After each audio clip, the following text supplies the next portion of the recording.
Guys, it's AJ again, and today I want to talk about something called recursion.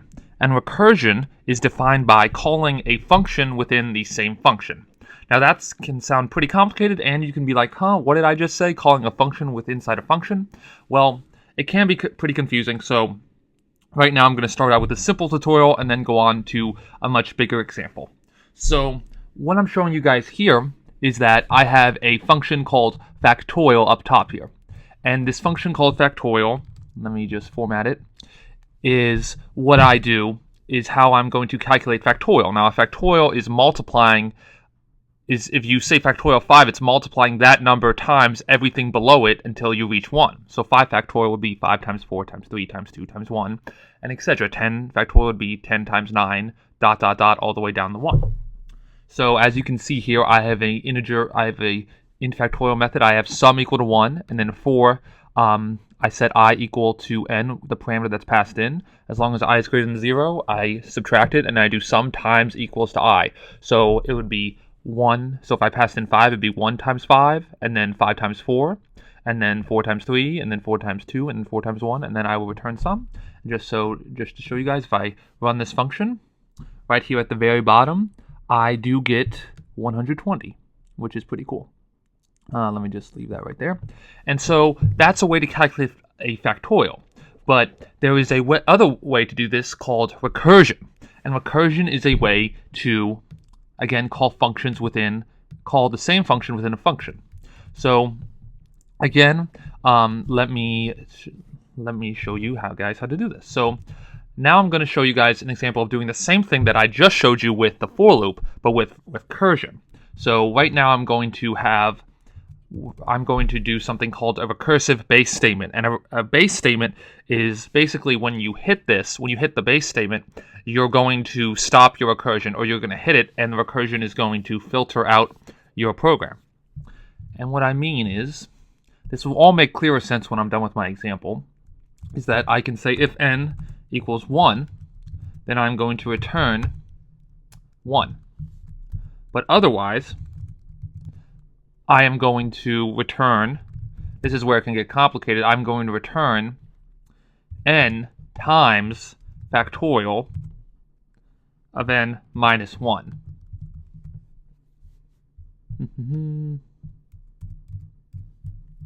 And I'm going to get rid of my sum variable. So what's going to happen is, let's say I pass in 5. I'm going to return 5 times factorial of n minus 1, which would be 4. So 4 times n minus factorial. Then that will go into this equation, going to be 4 times n minus 1, which is 3, then 3 times 2, and then 2 times 1, and then 1 will go in here, and it'll say, okay, n equals 1, and now it will return 1. So it will know that the factorial of 1 is 1, and so then it will know 2 times 1 is 2, times 3 is 6, times 4 is 24, times 5 is 120. So when I finally reach that base case, I know my recursion has finally stopped and it filters out the other recursion. Let me just show you guys by running this program again. First, I'm going to build it. It take a little sometimes. Take a little time because my computer can be bad, and I still get the same answer. And just to show you guys, I'll run 10. I forgot what the answer of factorial 10 is. I think it's something like something around 1 million or 100,000. No, it's about 300. Oh, it is 3 million. So it's about 3 million something. And let me try 3. Should be 6, which is right. Okay. So as you can see here, this can be kind of tricky. But if you really think about it, it's not that tricky. So right now I'm using factorial to calculate what happens. An easy way to calculate factorial. And as you can see, there's a lot less code if I do this with recursion instead of iteratively. An iterative solution would be if I was going through it with a for loop or while loop, and I'm going through the method iteratively. This solution is a recursive solution, which is pretty cool. It's a way I can easily figure things out, and it's an easy way to think about the process, right? Recursive solutions sometimes come much easier than iterative solutions, because I can think about that as soon as I hit 1, I want to stop, but before I hit 1, I want to keep on going down and multiplying every number below that until I hit 1. So that is a pretty cool solution. So recursion requires a way of doing this yourself. Now something else I want to show you guys is how to do the Fibonacci sequence. Okay guys, I'm back, and in this example I'm going to take you guys through doing a easier Fibonacci sequence. So just again, this may be a little, just so we're on completely the same page here, I'm going to take you guys through the understanding of the Fibonacci sequence. The Fibonacci sequence starts with the number 0 and then a 1, and then keeps on increasingly adding the previous two numbers together to get the next number. So for instance, in this case, I will add 0 and 1, which gives me 1, and then I'll add 1 and 1, which gives me 2, and then I'll add 2 and 1, which gives me 3, and then I'll add 2 and 3, which gives me 5, and you guys get the idea. Then I get 8, then I get 13, and it keeps on going for as long as possible. And so what I want to do is I want to make a function that returns the nth Fibonacci number. So just so we get over this, the 0th number is actually the 0th position, and then the first number is the first position, and then I've got the second position, the third position, the fourth position, the fifth position, and the sixth position, and 7 and 8, just so on a crystal clear understanding. So we can actually easily model the Fibonacci sequence with recursion, and the way we want to do this is recursively. And we do that by understanding our base cases. And in this case, our base cases is what I showed you guys in the beginning, with the fact that the Fibonacci sequence starts with 1 and 0. So if for instance, I get a Fibonacci sequence where the user enters in 0, if n equals 0, I just want to return 0, because that's the 0th index of the Fibonacci sequence. And let me get this set up. And then so if the user enters in 1, we know by default, we can't control that, is that if they enter in 1, then we can do this. I want to return 1. Now, I will be modifying this code at the end just so to make it a little bit better.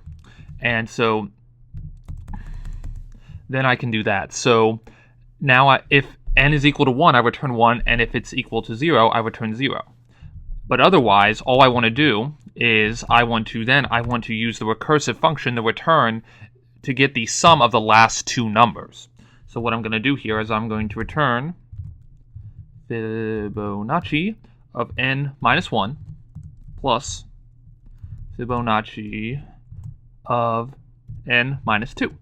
So first I established my base cases, which in this case are 0 and 1 in the Fibonacci sequence, and otherwise then I have my I add the last two numbers in the sequence. So let's say, for instance, I put in Fibonacci of 3. I pass in 3 as a parameter.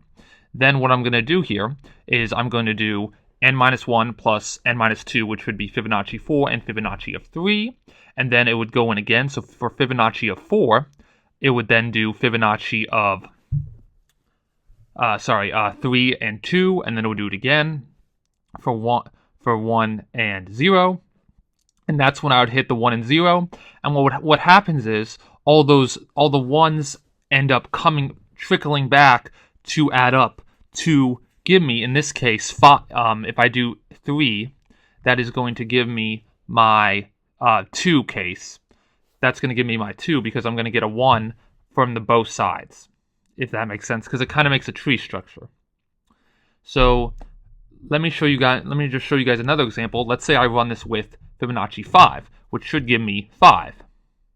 And if I just ran the program and in the terminal it popped up right there as 5, and let's say I do it as 8, because I think we discussed 8 and we said that would be 21. And if I do that, then again the program gave me 21, which was pretty cool. And so also I believe a way to make this actually a better program and less code is I can get rid of this statement, and I can say if Fibonacci is less than or equal to 1, then I just want to return n. And so that gets rid of my else if statement here, because that will just care if it equals